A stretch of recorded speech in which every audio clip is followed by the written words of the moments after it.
Hello students, SBN college की online classes में आपका स्वागत है। क्वांटम मैकेनिक्स के अंदर अपन देख रहे थे डेवलपमेंट ऑफ क्वांटम थ्योरी। इसके लिए अपन ब्लैक बॉडी रेडिएशन की बात कर रहे थे। ब्लैक बॉडी रेडिएशन, और ब्लैक बॉडी रेडिएशन के लिए अपन ने कर्व बनाया था कि जो एनर्जी डिस्ट्रीब्यूशन कर्व है वो ब्लैक बॉडी का कुछ इस प्रकार का था। वेवलेंथ और ई लैम्डा स्पेक्ट्रल एनर्जी डेंसिटी के मध्य जो कर्व बनाया था वो कुछ इस प्रकार का कर्व प्राप्त हुआ था अपने को। अलग अलग टेम्परेचर के ऊपर कर्व थे, वो कुछ इस प्रकार के कर्व प्राप्त हुए थे। इन कर्व का अध्ययन करें तो इन कर्व का अध्ययन करने के लिए जो क्लासिकल थ्योरी है उसके ऊपर बेस्ड दो नियम है। एक है वीन का नियम और एक है रेले जीन्स का नियम। तो जो क्लासिकल थ्योरी है उस क्लासिकल थ्योरी पे बेस्ड इन नियमों को देखते हैं सबसे पहले क्या होगा, और फिर अपन देखेंगे कि ये नियम फेल क्यों हो गए, और ये नियम फेल हो गए तो उसी के आधार पे जो अपनी क्वांटम थ्योरी है उसका निर्माण हुआ कि क्वांटम का आविष्कार या क्वांटम थ्योरी का आविष्कार कैसे हुआ वो चीज़ देखते हैं। तो अपन ब्लैक बॉडी रेडिएशन लॉ, जो आज का अपना पॉइंट है, black body radiation law based on classical theory, based on classical theory, कि क्लासिकल थ्योरी के ऊपर आधारित ब्लैक बॉडी रेडिएशन का जो स्पेक्ट्रम है उस स्पेक्ट्रम को दर्शाने के लिए जो नियम है वो कौन कौन से हैं। तो सबसे पहला नियम है वीन का विकिरण नियम, Wien's radiation law, radiation law, Wien का विकिरण नियम। अब ये वीन का विकिरण नियम क्या है, तो सबसे पहले तो क्लासिकल थ्योरी के ऊपर बेस्ड है। चिरसम्मत जो सिद्धांत है उसके ऊपर बेस्ड है। चिरसम्मत सिद्धांत जो अपन ऑलरेडी बात कर चुके हैं कि जितने भी पार्टिकल है वो न्यूटन्स लॉ का पालन करते हैं, जितनी भी रेडिएशन है, इलेक्ट्रोमैग्नेटिक वेव है, वो मैक्सवेल इक्वेशन का पालन करती है। तो इन थ्योरीज पे आधारित है। अब वीन ने किया क्या, तो वीन ने जो क्लासिकल थ्योरी है और जो थर्मोडायनेमिक्स लॉ है, थर्मोडायनेमिक्स लॉ, उष्मागतिकी के जो नियम हैं उनके ऊपर उनको आधार मानते हुए इस ब्लैक बॉडी के लिए जो ई लैम्डा है, मतलब स्पेक्ट्रल एनर्जी डेंसिटी है, उस स्पेक्ट्रल एनर्जी डेंसिटी के लिए एक नियम दिया, और वो नियम कुछ इस प्रकार से था। तो वीन ने क्या बताया थर्मोडायनेमिक्स लॉ के आधार पे कि वेवलेंथ लैम्डा और lambda plus D lambda range, एक रेंज मान ली वेवलेंथ की कि लैम्डा और लैम्डा प्लस डी लैम्डा एक रेंज है, मतलब कोई लैम्डा की कोई भी एक वैल्यू है और उसमें थोड़ा सा चेंजेस किया तो लैम्डा प्लस डी लैम्डा वो एक अलग वैल्यू है। तो इन दोनों वैल्यू के बीच में, इस रेंज के बीच में जो रेडिएशन इमिट हो रही है, ब्लैक बॉडी रेडिएशन इमिट हो रही है, उनके लिए स्पेक्ट्रल एनर्जी डेंसिटी या spectral energy power E lambda इस प्रकार से रिप्रेजेंट की जाती है, E lambda D lambda equal to. Wien ने क्या बताया कि किसी भी ब्लैक बॉडी के लिए लैम्डा और lambda plus D lambda wavelength range में या तरंगदैर्ध्य परास में विकिरणों के लिए कृष्णिका की स्पेक्ट्रमी उत्सर्जन क्षमता ई लैम्डा डी लैम्डा वो होगी ए अपॉन लैम्डा की power 5 function of lambda T D lambda, और ई लैम्डा डी लैम्डा तो यूनिट के रूप में लिखे तो वाट पर मीटर स्क्वायर। तो क्या बताया कि लैम्डा और lambda plus D lambda wavelength range के अंदर स्पेक्ट्रल एनर्जी डेंसिटी की value E lambda D lambda equal to A upon lambda की power 5 F function of lambda T D lambda. अब ये है क्या क्या, ए कोई कांस्टेंट वैल्यू है, कोई कांस्टेंट है जो आगे अपन कैलकुलेट करेंगे कि क्या होगा। इसके अलावा जो फंक्शन ऑफ लैम्डा टी लिखा है वो लैम्डा टी वेरिएबल का कोई भी फंक्शन है। एफ लैम्डा टी क्या है, लैम्डा टी जो वेरिएबल है, टी टेम्परेचर तो कांस्टेंट के रूप में होगा लेकिन वेवलेंथ है वो चेंज होती रहेगी, तो लैम्डा टी कोई वेरिएबल है, उस वेरिएबल के फंक्शन के रूप में लिखा है एफ लैम्डा टी। अब इस एफ लैम्डा टी की वैल्यू मतलब फंक्शन ऑफ लैम्डा टी कि लैम्डा टी का जो फंक्शन है वो क्या है, तो वीन ने क्या किया, मैक्सवेल का ऊर्जा वितरण नियम, Maxwell energy distribution law, distribution law, Maxwell energy distribution law, जो कि क्या है, थर्मोडायनेमिक्स लो है। तो मैक्सवेल एनर्जी डिस्ट्रीब्यूशन लो के आधार पे इस फंक्शन की वैल्यू कैलकुलेट की, और वैल्यू कैलकुलेट करके अपने को बताया कि जो फंक्शन ऑफ लैम्डा टी है, मतलब लैम्डा टी जो वेरिएबल है उसका जो फंक्शन है, उसका मान मैक्सवेल एनर्जी डिस्ट्रीब्यूशन के आधार पर वो वैल्यू होती है e की power minus small a upon lambda T. Maxwell ने क्या बताया कि जो फंक्शन ऑफ लैम्डा टी है उसकी जो वैल्यू है e की power minus a upon lambda T की फॉर्म में होगी, जो कि डिस्ट्रीब्यूशन लो है मैक्सवेल का एनर्जी डिस्ट्रीब्यूशन लो। तो इसके आधार पे अपन देखें कि इसलिए लैम्डा और lambda plus D lambda range के मध्य स्पेक्ट्रल एनर्जी डेंसिटी ई लैम्डा की वैल्यू क्या होगी, तो ये वैल्यू अगर यहाँ पुट करते हैं तो E lambda D lambda equal to a upon lambda की power 5 into function of lambda T, मतलब e की power minus a upon lambda T D lambda, या इसी को ऐसा भी लिख सकते हैं अपन e lambda D lambda equal to a into lambda की पावर माइनस 5 e की power minus a upon lambda T D lambda. तो ये है वीन्स का रेडिएशन लो, ये क्या कहलाता है, वीन्स रेडिएशन लो। तो वीन ने थर्मोडायनेमिक्स में जो ऊष्मागतिकी के अंदर जो मैक्सवेल के ऊर्जा वितरण नियम है, उन ऊर्जा वितरण नियम के आधार पे वेवलेंथ रेंज या तरंगदैर्ध्य परास लैम्डा और लैम्डा प्लस डी लैम्डा के लिए ई लैम्डा डी लैम्डा की वैल्यू कैलकुलेट करके बताया, जो कि इस वाली इक्वेशन के अकॉर्डिंग दी जाती है। अब इसमें प्रॉब्लम क्या है, क्लासिकल थ्योरी है, तो क्लासिकल थ्योरी फेल हो गई है, उसमें कुछ प्रॉब्लम थी, इसीलिए अपन ने क्वांटम थ्योरी का निर्माण किया। तो इस थ्योरी के अकॉर्डिंग या इस इक्वेशन के अकॉर्डिंग ये जो इक्वेशन है, इस ब्लैक बॉडी जो कर्व बना है, ये ब्लैक बॉडी जो ग्राफ है, स्पेक्ट्रम है, उसके पहले आधे भाग, मतलब केवल इसी हिस्से को ये समझा पाया, या अपन कहते हैं कि शॉर्ट वेवलेंथ, ये वाला हिस्सा है लैम्डा का, तो ये वाला जो कर्व है वो केवल शॉर्ट वेवलेंथ रेंज में ही ये फॉर्मूला है वो वैलिड होता है, हाई वेवलेंथ वाले रेंज में ये फॉर्मूला है वो वैलिड नहीं रह पाता है। तो ये इस फॉर्मूले या इस वीन्स के रेडिएशन लो की क्या हो गई, कमी भी हो गई है। इसी कमी, तो ये जो ल्यूमर और प्रिंगसहाइम ने ब्लैक बॉडी रेडिएशन स्पेक्ट्रम बताया था, उसका इन्होंने अध्ययन करने की कोशिश किया, उसको वो एक्सप्लेन करने की कोशिश की, लेकिन ये वीन भी क्या हो गया, फेल हो गया। और फेल क्यों हो गया, क्योंकि इसके अकॉर्डिंग दिया गया जो रेडिएशन लो था वो केवल हाफ वेवलेंथ या शॉर्ट वेवलेंथ या कर्व के आधे हिस्से को ही समझाने में सफल रहा था, इसलिए ये फेल हो गया। अब इसके बाद में अन्य जो साइंटिस्ट थे तो उन्होंने कुछ अध्ययन किया या कुछ निष्कर्ष निकाला। तो जो नेक्स्ट है अपना सेकंड लॉ है, जो कि क्लासिकल थ्योरी पे बेस्ड है, वो है रेले जीन्स का विकिरण नियम। सेकंड जो लॉ है वो हो जाएगा रेले जीन्स विकिरण लॉ।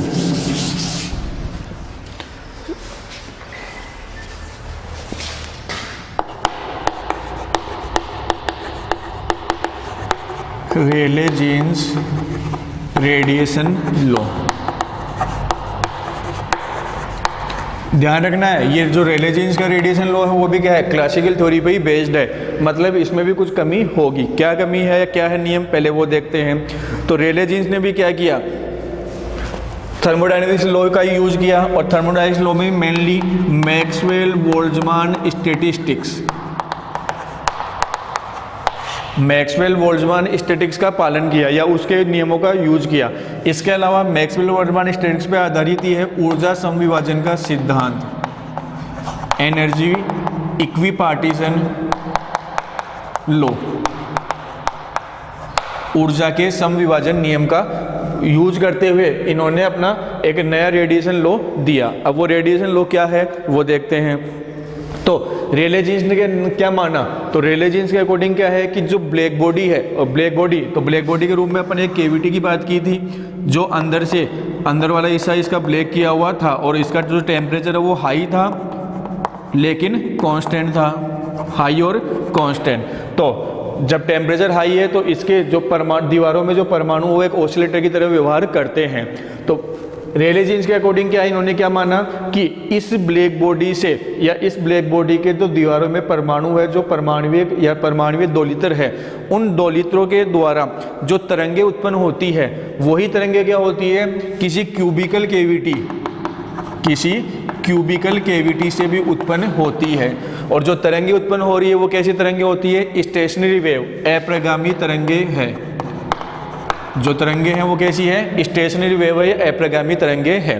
तो रेले जीन्स ने क्या माना कि कृष्णिका की दीवारों में स्थित जो परमाणुवीय दोलक है, उन परमाणुवीय दोलक से तरंगे जो उत्पन्न होती है सेम वही तरंगे किसी क्यूबिकल कैविटी, घनाकार कैविटी से भी उत्पन्न होती है, जो कि स्टेशनरी प्रकार की होती है या अप्रगामी तरंगे होती है। तो अप्रगामी तरंगे है तो सबसे पहले अपन क्या करें, अप्रगामी तरंगों की एक तरंग इक्वेशन लिख लेते हैं। तो अप्रगामी तरंगों की जो तरंग इक्वेशन बनेगी, wave equation for stationary wave, अप्रगामी तरंगों के लिए तरंग equation,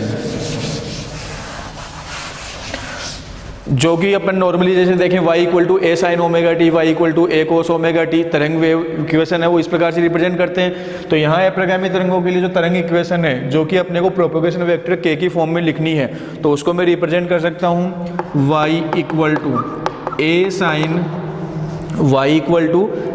sign k vector dot r vector cos omega T. अप्रगामी तरंग की समीकरण y equal to A sine k dot r cos omega T. इसी को अपन लिखें y इक्वल टू, ध्यान रखना है y तरंग का विस्थापन है, a तरंग का आयाम एम्पलीट्यूड हो जाएगा, साइन और कोस ओमेगा टी और k r, तो इसको रिप्रेजेंट कर सकते हैं a sine k dot r। तो k डॉट r को लिख सकते हैं k x x plus k y y plus k z z और cos omega T. k dot r vector को अपन इस फॉर्म में भी रिप्रेजेंट कर सकते हैं। k वेक्टर प्रोपोगेशन वेक्टर है, जो कि क्या होगा k x i k plus k y j k plus k z k k, propagation vector. इसके अलावा जो r वेक्टर है वो है अपना पोजीशन वेक्टर। तो r वेक्टर इक्वल टू क्या होगा, x i k plus y j k plus z k k। तो k डॉट r, उसी को अपन ने क्या लिखा है, डॉट प्रोडक्ट करवा के लिखा है k x x plus k y y plus k z z into cos omega T. तो ये है अपना अप्रगामी तरंग या स्टेशनरी वेव की इक्वेशन। अब यदि अपन ये मान ले कि अप्रगामी तरंगे हैं वो कोटर की दीवारों के ऊपर निस्पंद या नोड बनाती है, क्या मान रहे हैं कि अप्रगामी तरंगों के द्वारा जो नोड है वो केविटी की दीवारों के ऊपर बनाया जाता है। तो उस स्थिति में जो प्रोपोगेशन वेक्टर है उनकी जो वैल्यू है वो कुछ ऐसी होगी कि x equal to N X pi upon A.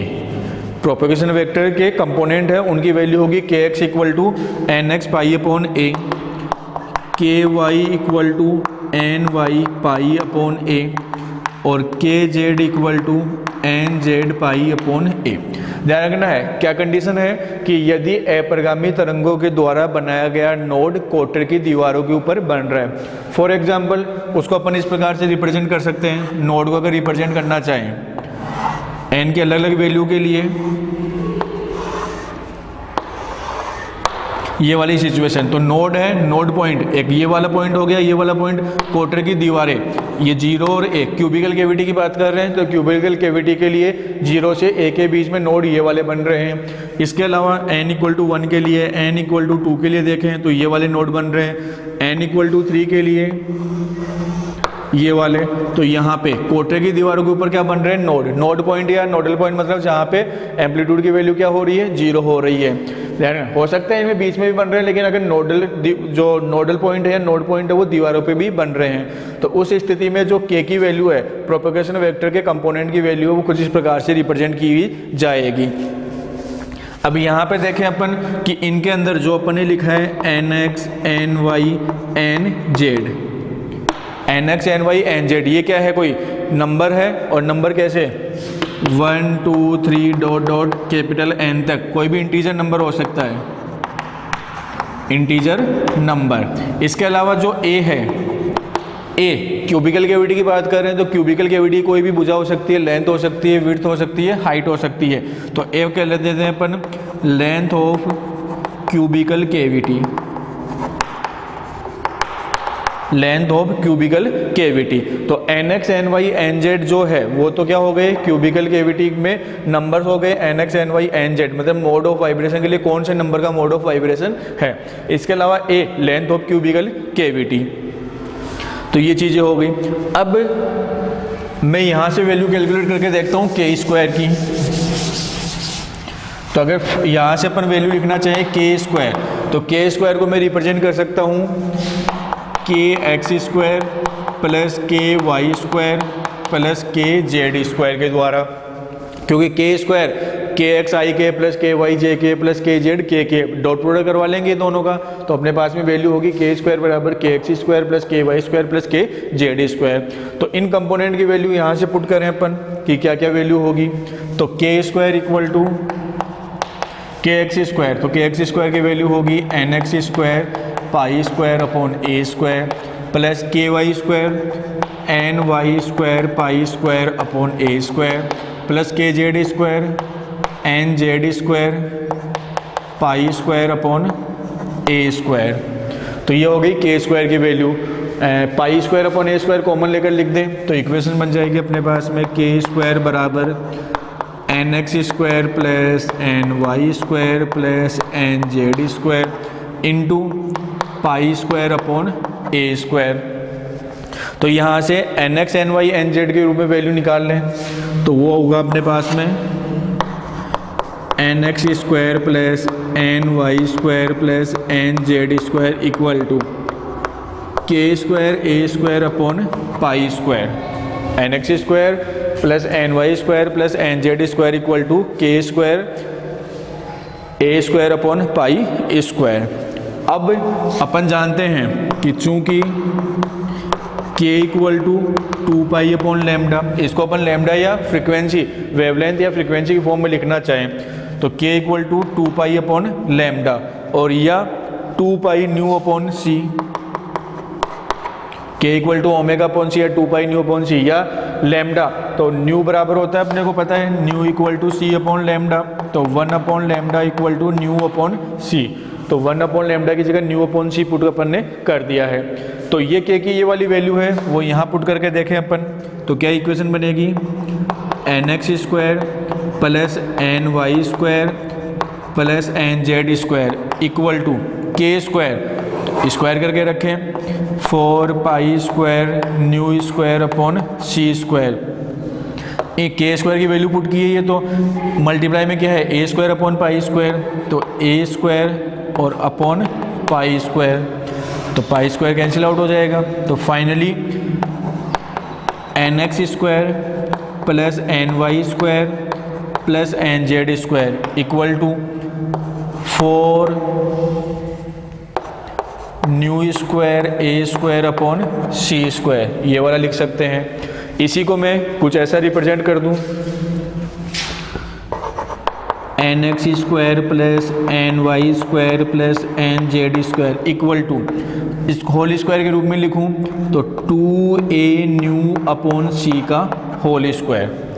N x square plus N Y square plus N Z square equal to 2a nu upon c का होल स्क्वायर। अब यहाँ पे जो n x N Y N Z के रूप में value आ रही है तो N x N Y N Z का जो एक सेट है वो कहलाता है मोड ऑफ वाइब्रेशन।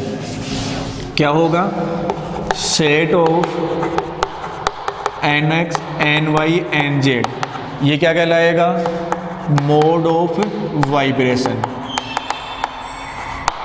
कंपन विधा कि N x N Y N Z का जो समुच्चय है वो एक कंपन विधा कहलाता है। तो अपने को ये कैलकुलेट करना है कि टोटल कंपन विधाओं की संख्या कितनी है। तो टोटल कंपन विधाओं की संख्या, और वो कैसे कि अपन देखें कि अपने पास में N x N Y N Z की वैल्यू क्या है 0 1 1 2 3 डॉट डॉट कैपिटल एन तक है। तो N x N Y N Z के इन मानों के लिए और इसके अलावा फ्रीक्वेंसी तो फ्रीक्वेंसी की रेंज ले ले 0 to न्यू। क्या कह रहे हैं अपन कि एक अपने को number of mode of vibration की total number of mode of vibration कितने हैं वो कैलकुलेट करने हैं। तो इसके लिए अपन ये कह लेते हैं कि nx ny nz की जो वैल्यू है 1 2 3 डॉट डॉट n और फ्रीक्वेंसी है वो 0 से न्यू तक, मतलब टोटल फ्रीक्वेंसी आ चुकी है। तो इन टोटल के लिए जो कंपन विधाएं होंगी वो क्या होगी, टोटल कंपन विधाओं की संख्या n equal to 2a nu upon c, 2a nu upon c त्रिज्या के गोले के 1/8वें हिस्से में जो बिंदुओं की संख्या होगी उसके बराबर होगी। देखो यहाँ पे ये वाली जो इक्वेशन है nx square plus ny square plus nz square equal to ये इक्वेशन बन रही है। तो ये इक्वेशन कुछ ऐसे है, X square plus Y square plus Z square equal to R square.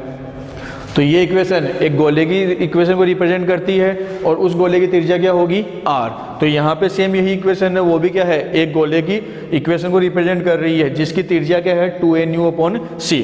तो अपने को जो कंपन विधाओं की संख्या ज्ञात करनी है वो क्या होगा कि n equal to 2a nu upon c त्रिज्या के गोले के 8वें भाग, उसका जो टोटल आयतन है उसके 8वें भाग के हिस्से में जितने भी संख्याएं होंगी या जितने भी बिंदुएं होंगे उनकी संख्या के बराबर ही क्या होंगे, अपने number of mode of vibration होंगे।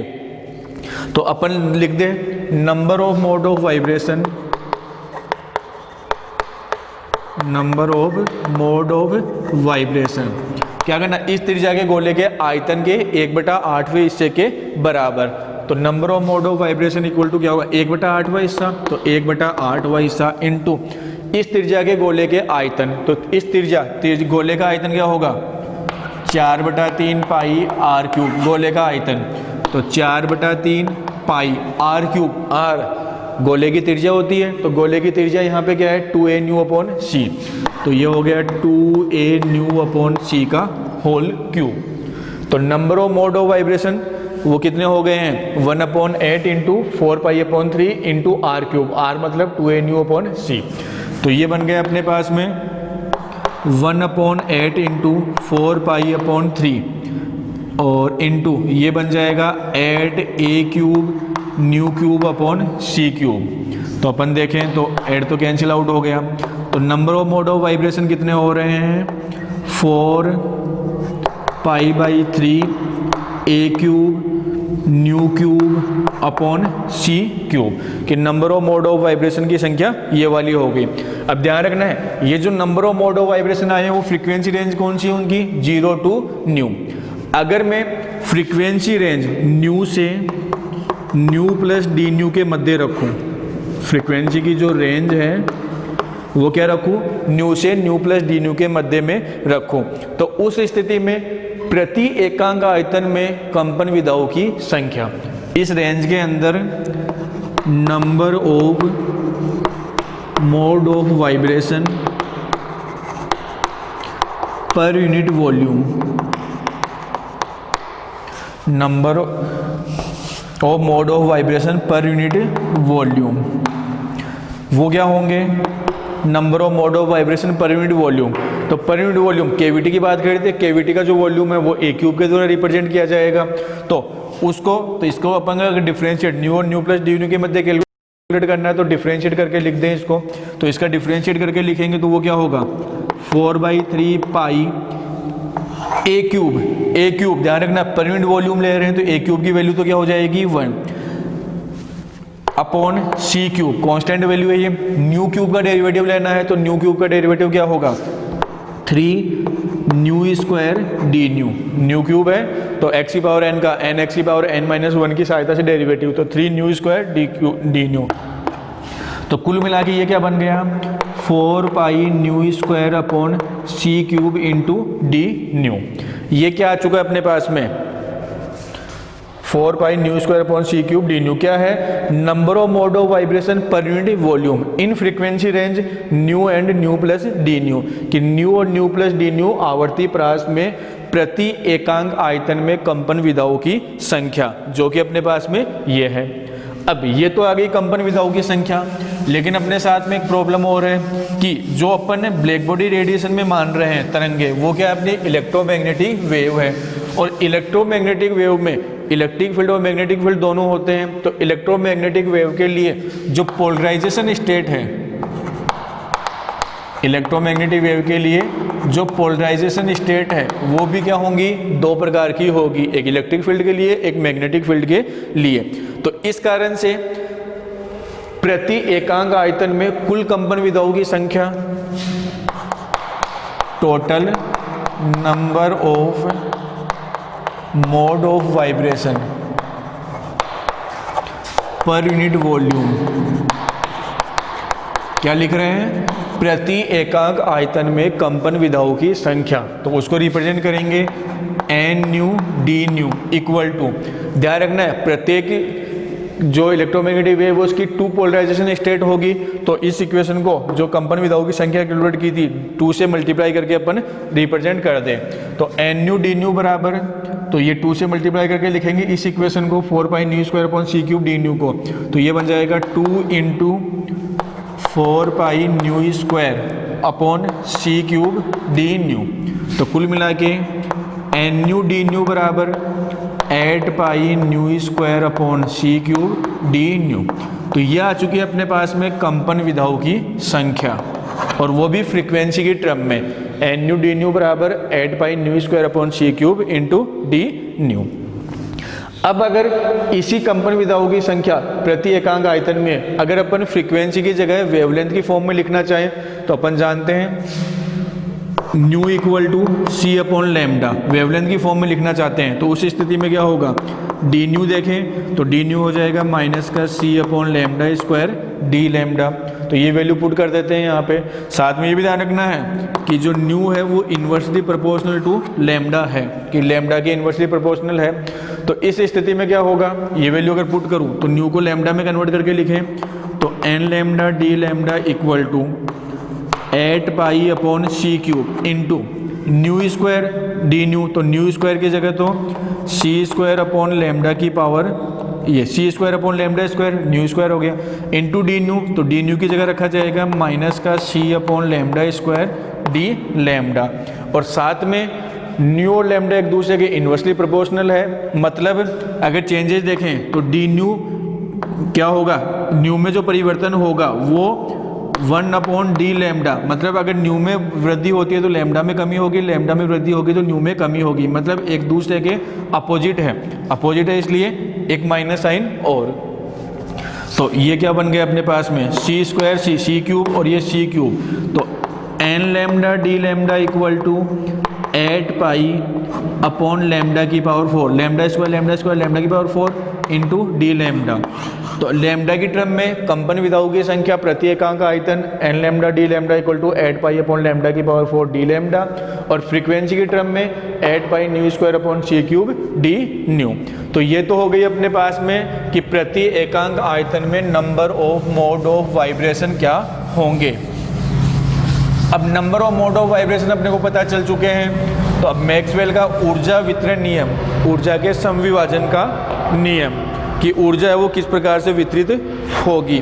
तो मैक्सवेल बोल्ट्जमान के आधार पे, मैक्सवेल बोल्ट्जमान के energy partition law, energy equi partition law,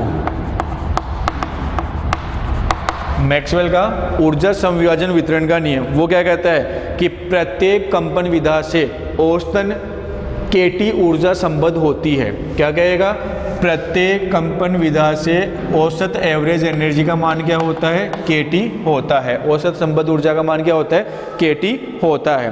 तो अपने पास में कंपन विधाओं की संख्या है न्यू की फॉर्म में और लैम्डा की फॉर्म में। ये तो number of mode of vibration हो गए। एक मोड ऑफ वाइब्रेशन के लिए एवरेज एनर्जी कितनी है, केटी, तो टोटल क्या होगा, दोनों को मल्टीप्लाई करके लिख देते हैं। तो इसलिए अपन कहें कि एनर्जी डेंसिटी क्यों कह रहे हैं, क्योंकि पर यूनिट वॉल्यूम की बात कर रहे हैं अपन। Energy density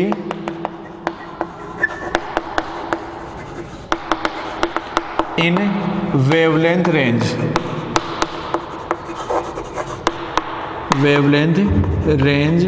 lambda and lambda plus D lambda, कि लैम्डा और lambda plus D lambda range के मध्य जो एनर्जी डेंसिटी है वो क्या होगी, तो उसको रिप्रेजेंट कर देंगे अपन यू लैम्डा डी लैम्डा, जो कि क्या है, एक मोड ऑफ वाइब्रेशन के लिए एवरेज एनर्जी कितनी है, के टी, और टोटल मोड ऑफ वाइब्रेशन कितने हैं अपने, N lambda D lambda, total mode of vibration N lambda D lambda. तो एक के लिए केटी टोटल कितनी हो जाएगी, केटी को मोड ऑफ वाइब्रेशन से मल्टीप्लाई करवा देते हैं। तो वैल्यू रखें एन लैम्डा डी लैम्डा की, तो ये हो जाएगा 8 पाई अपॉन लैम्डा की पावर 4 के टी इंटू डी लैम्डा।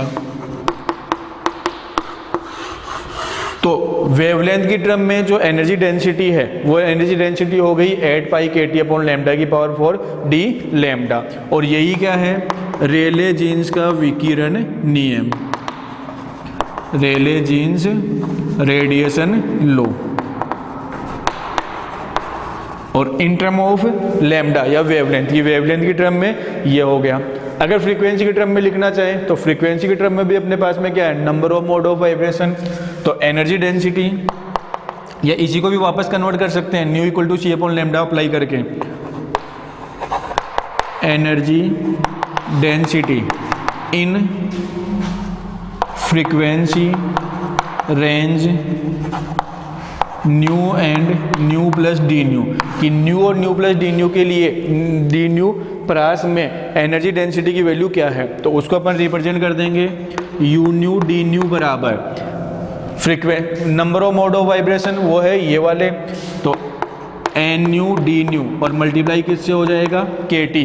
एक मोड ऑफ वाइब्रेशन के लिए जो एवरेज एनर्जी है वो है अपने पास में के टी, तो उससे मल्टीप्लाई करके लिख दे। तो वैल्यू पुट कर देते हैं एन न्यू डी न्यू की, जो कि इक्वेशन 1 में है अपने पास में।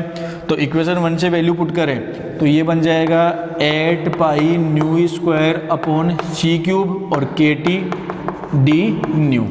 तो ऐड या इसी को अपन लिख, ये हो गया you new D new.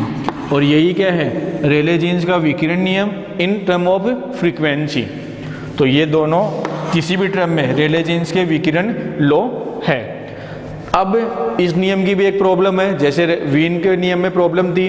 Wien का नियम क्या था, पहले हाफ पार्ट को शो कर रहा था। ये वाला जो नियम है जो क्लासिकल थ्योरी पे आधारित है, ये ब्लैक बॉडी रेडिएशन के सेकंड आधे हिस्से को रिप्रेजेंट या उस हिस्से को शो करता है। मतलब जो ब्लैक बॉडी के लिए जो कर्व बनाया अपन ने ई लैम्डा और इधर लैम्डा के मध्य, ये वाला कर्व था इस प्रकार से। तो इस कर्व का अगले नेक्स्ट आधे हिस्से, मतलब इस हिस्से को ही ये नियम है वो रिप्रेजेंट कर पाता है, या इस हिस्से के लिए ही ये नियम है। तो इसका मतलब पहले आधे हिस्से को ये वाला नियम भी नहीं समझा पाया, तो इस कारण से ये नियम भी क्या हो गया, अपना फेल हो गया। कि तो रेले जीन्स और वीन दोनों ही नियम क्या है, अपनी अपनी जगह सही है, लेकिन अधूरे नियम है कि एक पहले आधे हिस्से को शो करता है, दूसरा अगले आधे हिस्से को शो करता है। इस कारण से दोनों ही नियम फेल है। तो आज के लिए इतना ही, धन्यवाद।